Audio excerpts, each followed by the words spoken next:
finding Bible. Kenny? Hey, Grandpa, that's smooth. Yeah, smooth. Boy, you really handled that one well. Where were you at in all this? Did I lose the grill? Grandpa Henry really looks bummed out. I know. It's all my fault. You know what? You're fine. From now on, it's honesty for me. It's not worth hurting someone you care about with a lie. That's good. You're not looking too good. What? Oh. What do I need to do? What now? Maybe I should go stop him. And I can tell the sheriff what happened and apologize. Yeah, that's a great idea, you know. Really trying to, you're trying to clean up your act a little bit. Tyler! Not now! All right, no taking. Come on, let's go. Let's go. I'm gonna take my thing.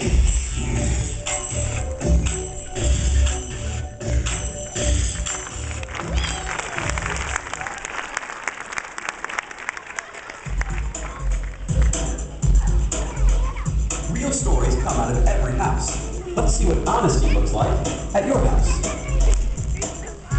I have a theory about lying. I call it the snowball effect. Because it's like a small snowball rolling down the hill. What starts off as a little exaggeration has turned into a humongous snowball of dishonesty. Let's listen to Allison's story. She's a kid who learned the hard way that honesty really is the best policy.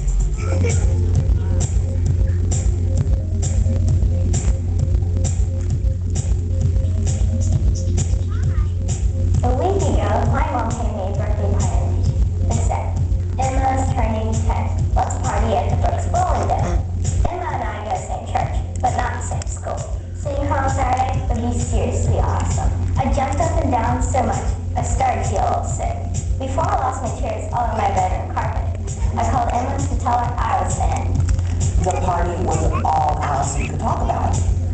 Then the next afternoon, when I checked the mail after work, there was another envelope with Allison's name on it.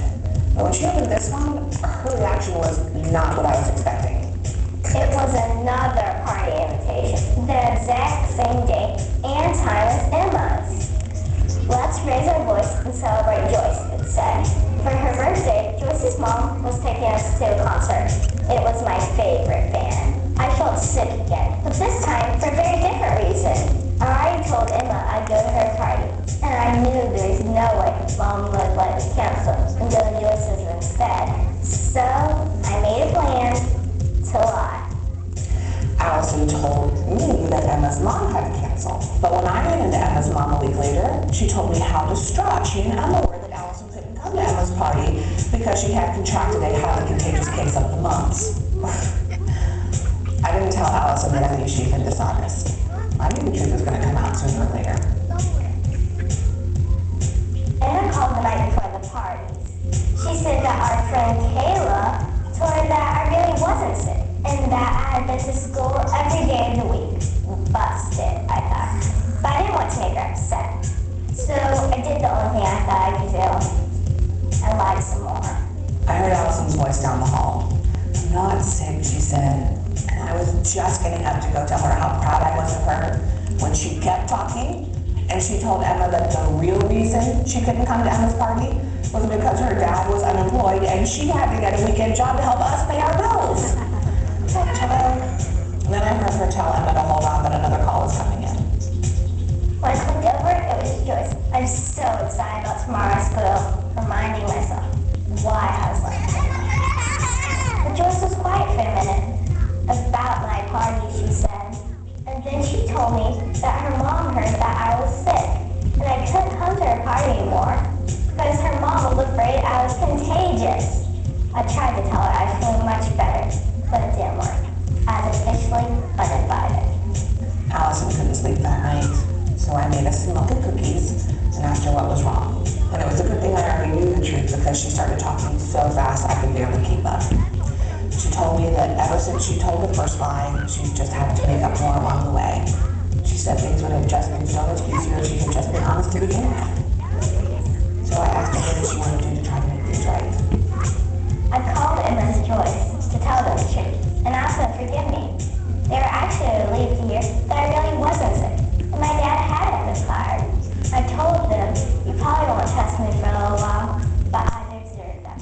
And I promised to be honest from now on. I slept better than I had all week. My lives weren't just hurting my friends and family.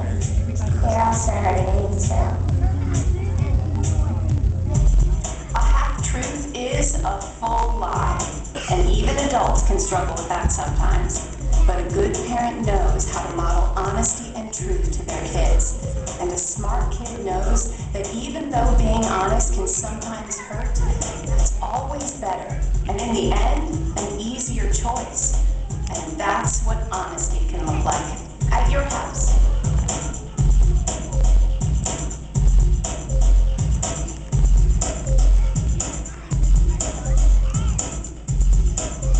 Wow, they were blowing today. Thought I was being all clever and stuff by making up some story about I lost Grandpa's drill. Turns out all I did was hurt his feelings. It wasn't worth it. As much as I dislike being lied to by my own grandson, I believe Gordo learned a very valuable lesson today. When you're not truthful, you often hurt the people you care about the most. Hey, just like Gordo said, honesty is the best policy.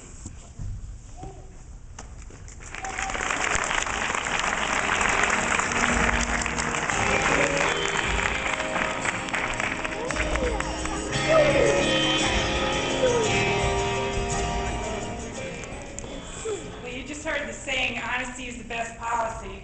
Somebody said that because they knew how really important being truthful really is. Being honest can help us with others keep from making a bad situation from getting worse. Being honest builds trust. Being honest with the people we love draws us closer to each other. Honesty is something we can use every single day. All throughout this month, we're going to be talking about ways that you can use the virtue of honesty where you work, in your families, at school, and in your relationships. As you leave here today and go back into your homes, into your world, to your jobs, and to school, I want you to begin to focus on ways that you guys can use the virtue of honesty in your world. Remember to, on the way out of here tonight, grab your trust token, one per family, and play that game as a reminder to catch each other, showing the virtue of honesty in your homes so that you can pass that on to other people. It's my hope that we will begin to build habits in our lives that we can use for a long time. This past weekend, Pastor Danny started preaching a new series called Exposed, and he was talking about Adam and Eve. And when they did a bad thing in the garden, they hid because God was looking for them, and they knew they had done something wrong. They hid because they were scared. The bottom line is that sometimes being honest and truthful is not easy. But it's the best thing we can do, and it's what God wants us to do. And if you guys can start at an early age by building trust and truth and honesty into your lives, your relationships when you get older are going to be so much easier, and you're going to teach those things to your kids too. Honest. So, before we go on, I wanted to share with you guys, we have a couple things coming up. First of all, join us this Sunday at 9 and 11 for church if you'd like. We got stuff going on for kids and for youth. And then April 30th, we're going to have a kids play called Survivor Babylon. It's a musical about Shadrach, Meshach, and Abednego. It's going to be a lot of fun. And we'll have a next lift on June 5th. So look forward to seeing you there. If you would bow your heads and pray with me.